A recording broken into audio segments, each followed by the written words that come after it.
ये तुमने कैसे सीखा? वो मैं पहले जिनके यहाँ काम करता था ना, वो मालिक ने मुझे सिखाया।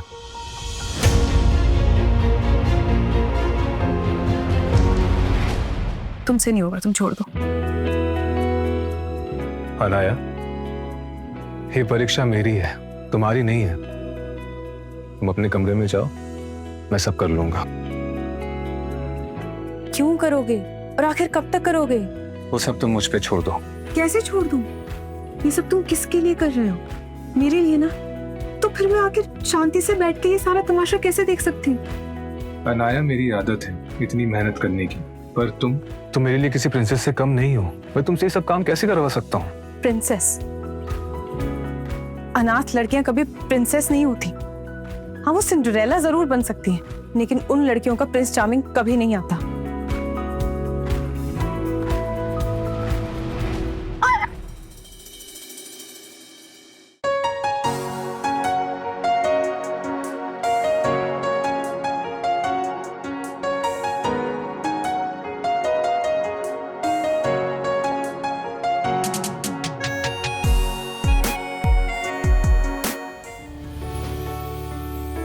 अनाया, चाय।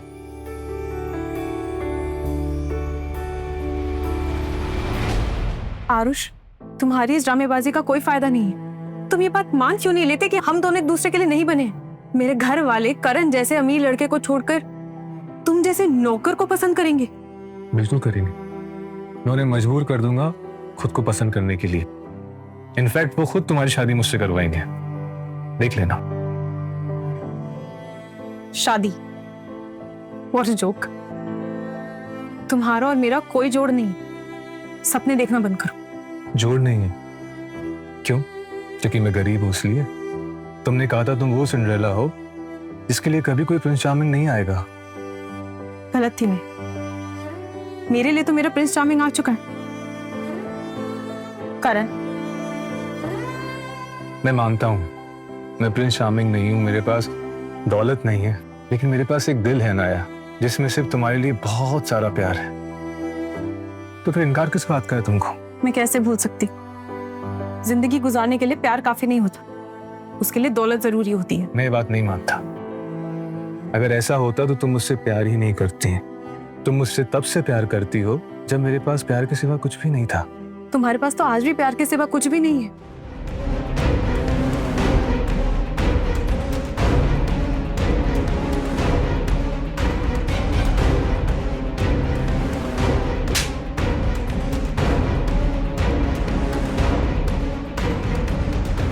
तुम्हारी हिम्मत कैसे हुई एक नौकर होकर हमारे घर की बेटी को हाथ लगाने की?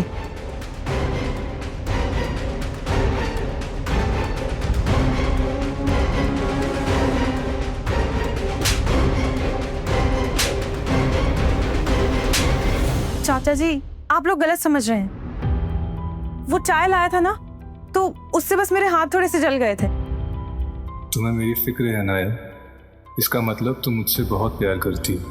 अनाया, तुम्हें हो क्या गया है? कभी तुम्हारी उंगली कट जाती है, कभी तुम्हारा हाथ जल जाता है। आइंदा से ऐसी हरकत की ना तो जान से मार दूंगा। चाहे कुछ भी हो जाए, लेकिन तुम्हारे घर वालों का मैं दिल जीत के ही रहूंगा।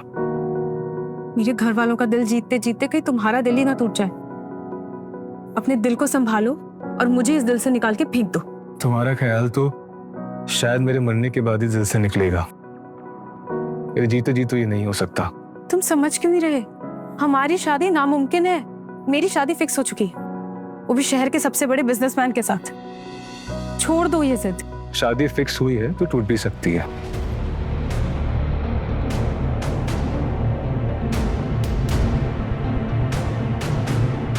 कैफे का नाम बता दो। Okay, coffee tales. ठीक है, मैं आधे घंटे में आ जाऊंगी।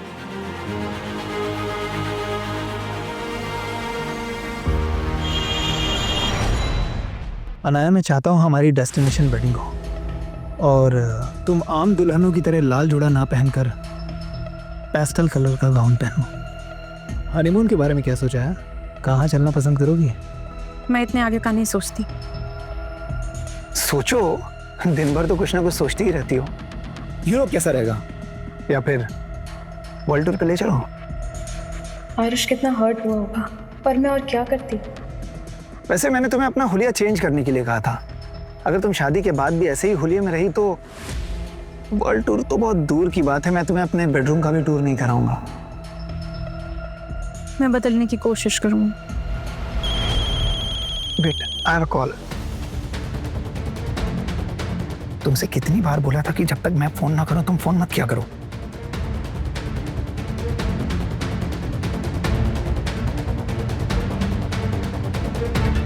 तो तुम हो अनाया, मिस बहन जी। तुम्हें कैसे गलत फहमी हो गई कि तुम करण के काबिल हो? चेहरे से ही गंवार लगती हो, 2 कौड़ी की लड़की। तुम्हारी इतनी औकात ही नहीं है कि करण जैसा लड़का तुम्हारी लाइफ में है। इसलिए उसके सपने देखना छोड़ दो, वरना दुनिया देखने लायक नहीं छोड़ूंगी। कौन हो तुम? माया, तुम यहाँ क्या कर रही हो? बस कोइंसिडेंस मुझे तुम्हारे टेबल तक ले आया है, तो सोचा कि थोड़ा अनाया के साथ ही हाय हेलो कर लूं।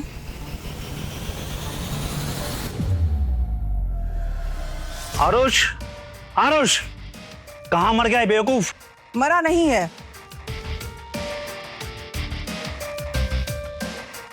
बल्कि मुझे लगता है भाग गया, वो भी तुम्हारी लाडली भतीजी के साथ। क्या बकवास कर रही हो? बकवास नहीं कर रही हूँ, सच्चाई बता रही हूँ।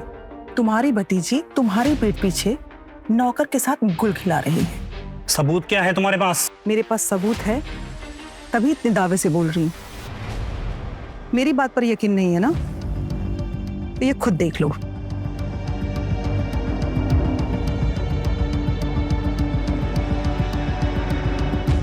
अनया की पसंद इतनी घटिया? तुमने सुना है ना कि प्यार अंधा होता है। जब भी उस नौकर के ऊपर कोई भी बात आती थी, आपकी लाडली बीच में कूद पड़ती थी उसे बचाने के लिए। मुझे तो इस पे पहले ही शक था, मेरे पास कोई सबूत नहीं था। कब से चल रहा था ये सब?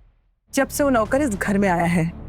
पहले दिन जब करण और अनाया उस कमरे में थे, वो जानबूझकर उस कमरे में गया था, लेकिन आपकी लाडली भतीजी ने झूठ बोलकर उसे बचा लिया। हमें मंजीत जी और करण के सामने नजर उठाने के काबिल भी नहीं छोड़ा इस लड़की ने। नाक कटवा के रख दी हमारी।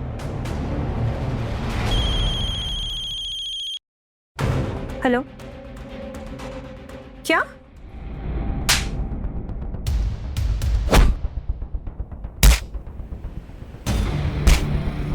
तू घर से भागकर छिपकर यहाँ हमारी बातें सुन रहा था? बता, क्या क्या बातें सुनी तुमने? सर, आप मुझे गलत समझ रहे हैं। अच्छा, गलत समझ रहा हूँ। जब बित्ते भर की हैसियत वालों की जुबान गज भर हो जाती है तो उसका अंजाम यही होता है। बता, बता क्या क्या सुना तूने? बोल। करण, छोड़ो उसे, उसके मुंह से खून निकल रहा है, उसे मार दोगे क्या? हाँ, मार दूंगा। आज तो इसे इसकी औकात दिखा के रहूंगा। बता, बता तूने क्या सुना? कुछ नहीं सुना sir. Karan, please, for God's sake, just leave him. अरे वाह, इतना दर्द, इतनी चिंता सिर्फ एक नौकर के लिए? क्या बात है अनाया? क्या बकवास कर रही हो? ये सब मैं सिर्फ इंसानियत के नाते कर रही हूँ। इंसानियत? मुझे तो जुनूनियत दिख रही, वो भी इश्क की। आगे देखने के लिए टुकटुकी ऐप डाउनलोड करें।